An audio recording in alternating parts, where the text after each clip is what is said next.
Subalit ito'y dapat malaman ninyo.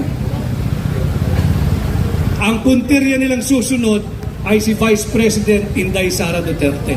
Gagawin nila lahat para i-impeach si Vice President Inday Sara Duterte. Attorney Vic Rodriguez! Yes, yan po. Si Atty. Vic, nakikita ko lang dati yan doon sa building ng Yes. HQ. At saka Doc, alam mo ba, si Attorney Vic Rodriguez, Sobrang sipag. ang Inilagay niya ang lahat para sa bayan. Kaya ito po, Attorney, pag-introduce mo, kapitbahay mo pala si Attorney. Ano po, Attorney, magandang actually lalaki po, kayo. si Cap Vic po, si Attorney Vic po, ang noon po, anong panahon niya, siya po ang pinakabatang barangay kapitan sa buong Quezon City. Ayan po sa barangay secretary, kaya proud po ako na magkabarangay po kami ni Attorney Vic. Ay, palakpakan po natin ang susunod na senador ng Republika ng Pilipinas, Attorney Vic Rodriguez. Magandang gabi ho sa inyong lahat. Ako ho ay tumungo rito mula sa airport. Galing po ako ng Kuwait. At hinarap po natin doon yung ating mga kababayang overseas Filipino workers at migrants. At linunsad po natin formal ang hakbang ng Maisog International Kuwait Chapter. Nagkaroon po kami ng consultation. Ginanap po yung ating event doon nung nakaraang Friday. At bago ho nagsimula yung programa, ay nanonood po sila nung ginagawang mga press conference at press briefing ni Vice President Inday Sara Duterte. At ang dami po sa kanila ay umiiyak habang nagsasalita si Pangalawang Pangulo Inday Sara Duterte. Pinapaabot po ng ating mga kababayan mula sa Kuwait at nung mga iba pa na naroon din sa Middle East na sila po ay kaisa natin ngayon sa ating ginagawang pagtindig, sa ating paninindigan, pagtatanggol, pagpuprotekta at pag-aalaga kay Vice President Inday Sara Duterte. Kaisa rin po natin sila sa pagkondina ng maraming pag-aabuso ng administrasyon ni Bongbong Marcos. Kaisa rin po natin sila at milyong-milyong Pilipino sa labas ng ating bansa sa pagkondina sa maraming pagmamalabis, pag-aabuso at korupsyon na nagmumula sa House of Representatives sa pamumuno ni Martin Romualdez. Kaisa rin po natin sila sa pagpapakita ng suporta kay Attorney Zuleika Lopez na ikinulong dahil lamang hindi nagustuhan ng isang convicted na mambabatas ang naging tugon ng kanilang resource person. Dito lamang sa nagaganap na 19th Congress na mga pagdinig, makakakita ka kapag hindi nila gusto ang sagot ng kanilang bisita sapagkat inimbitahan nila, mauuwi sa kulungan yung taong inanyayahan, inimbita at kanilang tinaguriang resource person. Wala ng katarungan, wala ng paggalang, wala ng respeto sa ating saligang batas. Huwag po tayong papayag. Alam mo ninyo, nakakalungkot na yung isang convicted na mambabatas ang merong lakas ng loob magpakulong sa isang resource person. Nakalimutan na ho ng Kongreso, ang daming pulis dito.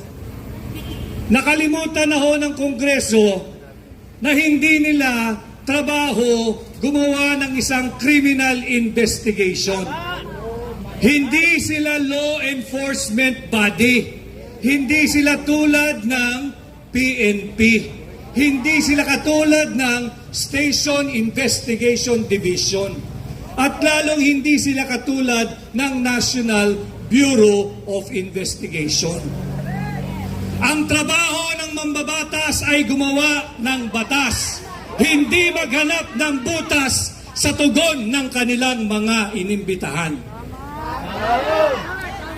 Nakalimutan na rin ng mga mambabatas na bukod sa sila ay hindi mga alagad ng batas, hindi rin po sila mga piskal, hindi po sila prosecutor's office, hindi po sila bahagi ng National Prosecution Service ng Department of Justice na merong karapatan at kakayahan at expertise magsagawa ng imbestiga upang malaman kung sino ang dapat kasuhan at kung ano ang kasong kriminal na dapat isampa sa korte. Hindi po trabaho ng mga mambabatas mag-astang mga piskal. At higit sa lahat, nakalimutan po ng mga mambabatas, lalo na yung convicted na mambabatas, nakalimutan niya na siya ang may conviction. Nakalimutan niya na siya ay nakakalaya dahil umaapila lamang siya sa kanyang conviction.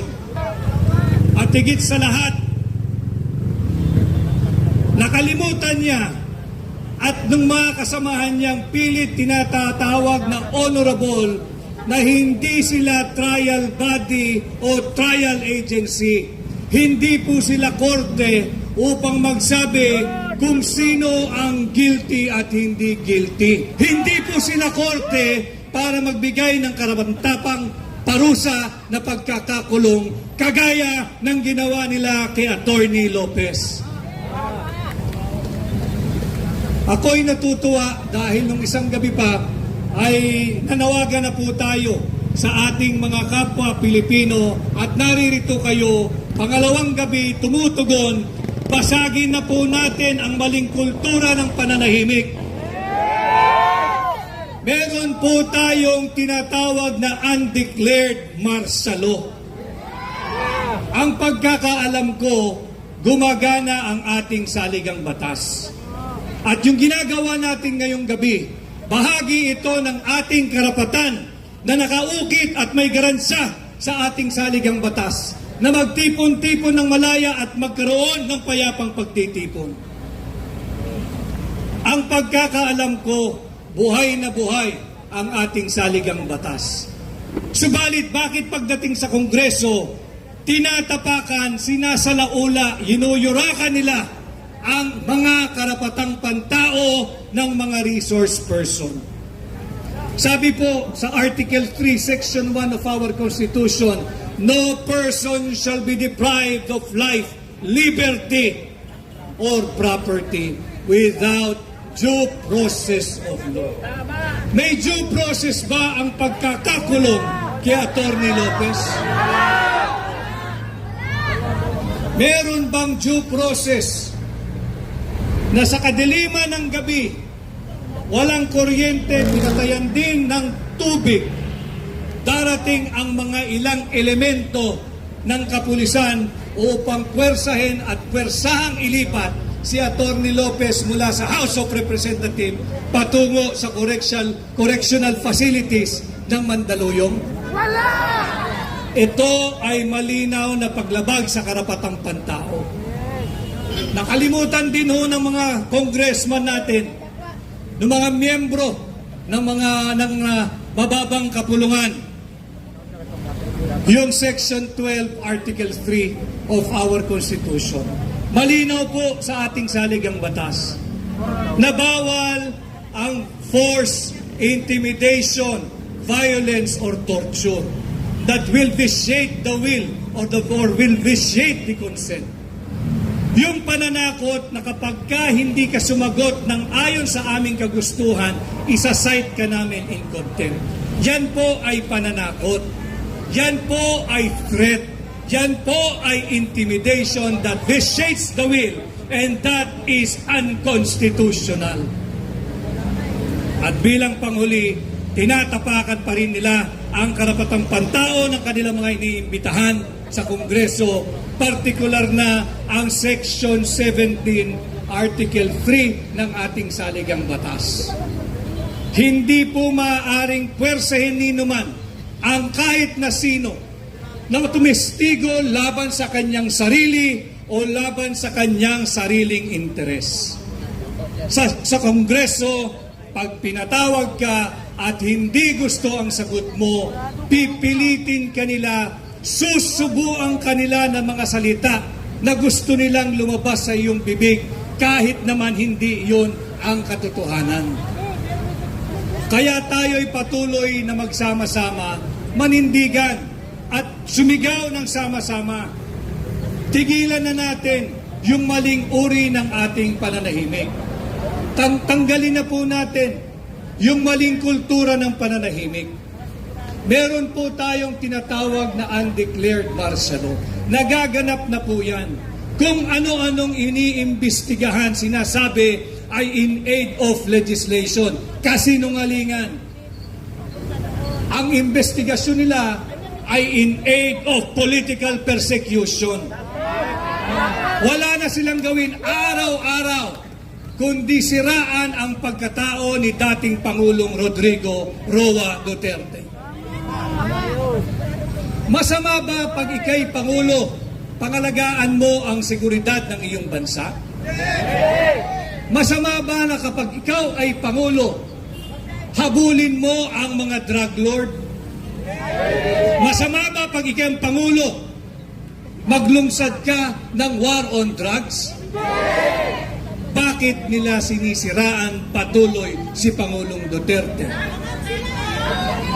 Ang tanging kasalanan ni Pangulong Duterte dahil hanggang sa ngayon, mahal ninyo, mahal ng Pilipino, mahal ng mga sundalo, at mahal ng mga pulis, si Pangulong Rodrigo Duterte.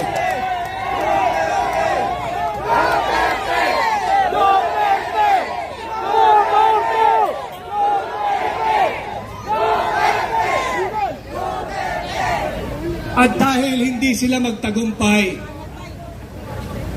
ang kanila namang pinupuntirya ngayon ay si Vice President Inday Sara Duterte.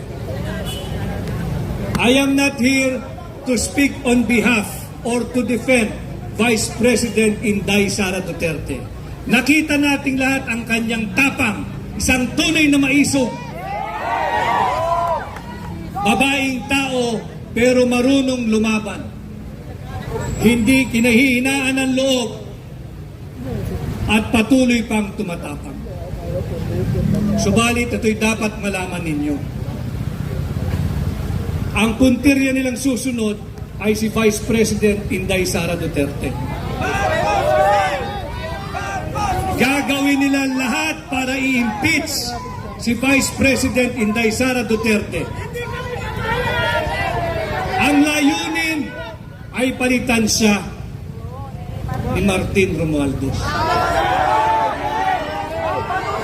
Ang layunin ay panatiliin ang kanilang angkan, ang kanilang pamilya, ang kanilang sarili sa kapangyarihan, sa poder, at patuloy naghahasain ang kaban ng ating bansa. Papayag ba kayo dyan? Ito ang kanilang mga tunay na layunin. Kaya kami, ako, ay magkakasama, lumalapit sa inyo.